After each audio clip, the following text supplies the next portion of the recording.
Assalamualaikum warahmatullahi wabarakatuh. Alhamdulillahil malikil haqqil mubin alladzi habana bil imani wal yaqin.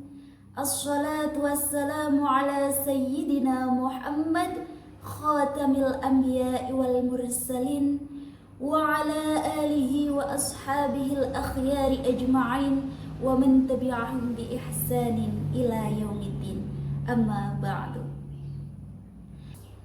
Marilah kita panjatkan rasa syukur kehadirat Ilahi Rabbi Allah, sang penguasa seluruh alam, Al-Hadi yang maha menunjukkan arah, yang memberikan petunjuk kepada setiap hambanya, Al-Ghaffar yang maha mengampuni hamba-hambanya yang berkhianat kepadanya, Asy-Syakur yang maha melimpahkan rizki kepada setiap hambanya.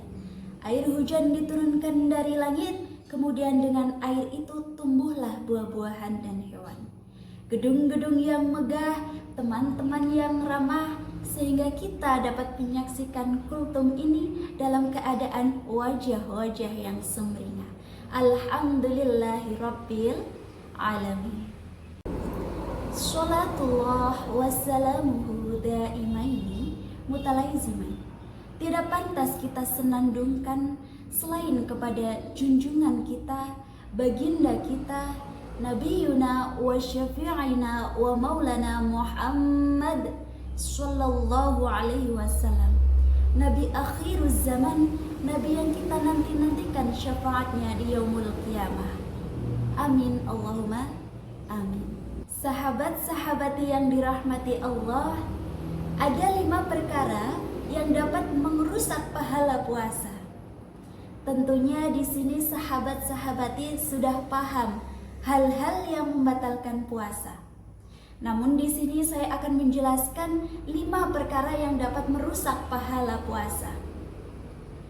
Sebagaimana yang dijelaskan oleh Rasulullah Shallallahu Alaihi Wasallam dalam al-hadis An Abi Anasin radhiyallahu anhu, qala Rasulullah sallallahu alaihi wasallam, khamsyatu asya'a tuhbitus shaum, al-kadhibu, al-ghibatu, wan namimatu, wal yaminu, wal ghamusu, an-nadhru bisyahwah. Diriwayatkan dari Anas radhiyallahu anhu, Rasulullah sallallahu alaihi wasallam bersabda, ada 5 perkara yang dapat merusak pahala puasa. Berkata dusta atau berbohong, menggunjing, mengadu domba, bersumpah palsu, dan melihat lawan jenis dengan syahwat. Sahabat-sahabati yang dirahmati Allah, marilah kita pahami satu-satu dari 5 perkara yang dapat merusak pahala puasa. Yang pertama, al-kadhibu, berkata dusta, berbohong, yaitu mengatakan sesuatu yang tidak sesuai dengan kenyataan. Meskipun di sini kita tahu banyak sekali macam-macam berbohong. Misalkan nih, sahabati sedang berjalan, kemudian berpapasan dengan temannya, kemudian temannya bertanya, "Yuk, kangen di?" Kemudian sahabatnya menjawab, "Kang pasar." Padahal kenyataannya sahabati tidak dari pasar. Misalkan dari rumah sakit atau dari tempat-tempat dengan keperluan yang tidak perlu orang tahu. Sahabati berbohong dengan tujuan untuk mempermudah urusan atau menghindari pertanyaan-pertanyaan yang berbelit. Nah, bohong seperti ini apakah dapat merusak pahala puasa? Tentu tidak. Kemudian ada lagi berbohong yang tujuannya untuk melindungi nyawa. Misalkan ada orang yang hendak dibunuh. Orang tersebut mengumpat, sahabati tahu, kemudian ditanya, "Si A kemana?" Sahabati jawab tidak tahu, padahal kenyataannya sahabati tahu. Bohong yang seperti itu justru diwajibkan karena untuk melindungi nyawa seseorang.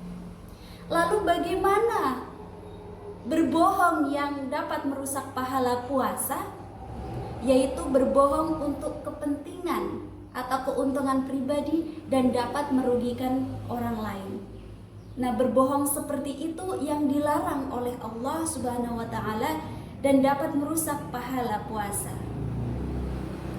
Sahabati yang dirahmati Allah, kemudian yang kedua, al-ghibatu, menggunjing, menggosip, ngerasani atau membicarakan keburukan-keburukan orang lain.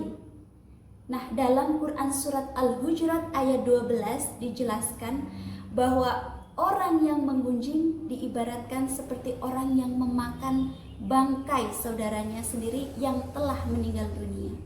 Na'udzubillah summa na'udzubillahi min dzalik.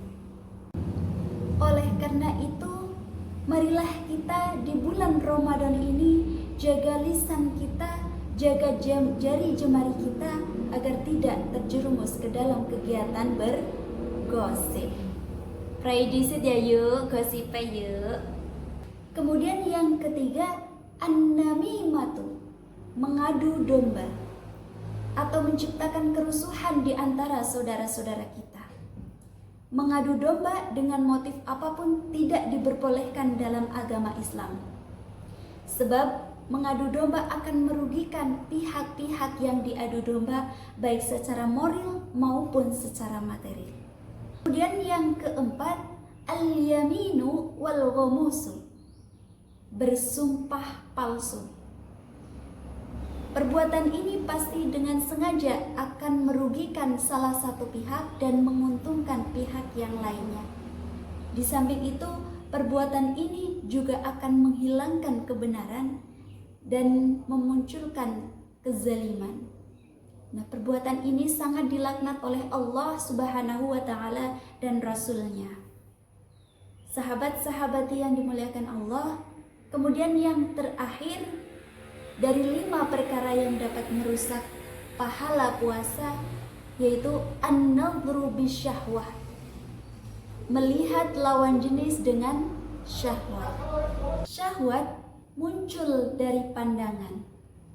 Zaman sekarang, sahabat-sahabati, kita tidak hanya dapat melihat pemandangan indah di luar rumah saja, namun di dalam rumah, di dalam kamar, kita dapat mengakses pemandangan-pemandangan indah. Tinggal ketik saja, celing, muncul dari alat yang dinamakan setan kotak. Apa itu? Handphone. Jadi zaman sekarang tidak hanya melalui pandangan saja secara nyata atau melihat secara langsung pemandangan-pemandangan yang indah, namun melalui HP kita dapat mengakses dengan kemampuan jari jemari kita.